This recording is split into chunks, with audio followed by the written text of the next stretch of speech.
ఈ ఆర్డర్ వచ్చేసి కడప వెళ్ళబోతుంది. చాలా మంది అనేది ఏంటంటే దూరం నుంచి ఆర్డర్ ఇచ్చినప్పుడు ట్రాన్స్పోర్టేషన్లో డ్యామేజ్ అని అవుతుందని. ఈ ప్యాకింగ్ ఒకసారి చూడండి. మేము ప్యాకింగ్ అనేది ఎంత జాగ్రత్తగా చేయిస్తామంటే కోణాలు పోవడం కానీ విరగడం కానీ లాంటివి జరగవు. పాలిష్ అనేది పోవడం లాంటిది అసలు జరగదు. ఇవి వచ్చేసి గుమ్మాలు అండ్ డబుల్ డోర్స్. చూడండి ఎంత బ్యూటిఫుల్గా ఉన్నాయో. నాకు ఈ డోర్స్ చాలా బాగా నచ్చాయి. గుమ్మం ప్లస్ డోర్స్ అన్ని ప్యూర్ బలాషా టీకూడ్తోనే చేసాం. ఇవేమో గుమ్మాల పైన వచ్చే బోట్స్.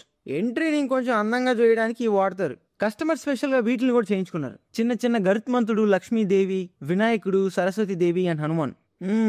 ఇంక ఇవి ఇంటి ముందు ఉంటే ఇంట్లోకి దేని రావడం అంటే సాహసం అనే చెప్పుకోవాలి. ఏమైనా తేడా పడితే తొండంతో బాధేయడమే. ఇప్పుడు మీరు చూసిన చిన్న చిన్న దేవతల విగ్రహాల దగ్గర నుంచి పెద్ద పెద్ద గుమ్మాల దాకా అన్ని 100% ప్యూర్ బాలషా టీకూడ్తో చేసినవే. మా దగ్గరకు వచ్చే ఎలాంటి ఆర్డర్ అయినా మేము టీకూడ్ని వాడే చేస్తాం. మేము ఫర్నిచర్ చేయడానికి టీకూడ్ని తప్ప ఇంకే చెక్కని వాడం. చాలా మంది ఫోన్ చేసి అడుగుతున్నారు, హాఫ్ టేక్ మంచాలు దొరుకుతాయా, హాఫ్ టేక్ డైనింగ్ టేబుల్ దొరుకుతాయని. మన దగ్గర హాఫ్లు క్వార్టర్లు ఏం దొరకవు. అంత ఫుల్ టేక్తో చేసిన ఫర్నిచర్ మాత్రమే దొరుకుతుంది. ఇంకా అన్నిటినీ నీట్గా ప్యాక్ చేసేసి లోడ్ చేసి తీసుకెళ్లి కొరియర్ వేసేసాం. చాలా మంది మన షాప్ అడ్రస్ కోసం అడుగుతున్నారు. మీకు అడ్రస్ కావాలంటే మన ఛానల్ ఓపెన్ చేస్తే ఛానల్ ఐడి కింద మన షాప్ అడ్రస్ యొక్క గూగుల్ మ్యాప్స్ లింక్ ఉంటుంది. మీరు కనుక దాన్ని క్లిక్ చేస్తే మీరు ఎక్కడున్నా మన షాప్ దగ్గర రూట్ మ్యాప్ వచ్చేసింది. మీకు ఇంకా టేక్వుడ్ ఫర్నిచర్ గురించి ఎలాంటి ఇన్ఫర్మేషన్ కావాలన్నా మన ఛానల్ని సబ్స్క్రైబ్ చేసుకోండి. మీకు ఏమైనా ఫర్నిచర్ కావాలంటే స్క్రీన్ మీద కనిపిస్తున్న నెంబర్కి కాల్ చేయండి. మా దగ్గర ఏ ఫర్నిచర్ అయినా హోల్సేల్ రేటుకి మాత్రమే దొరుకుతుంది.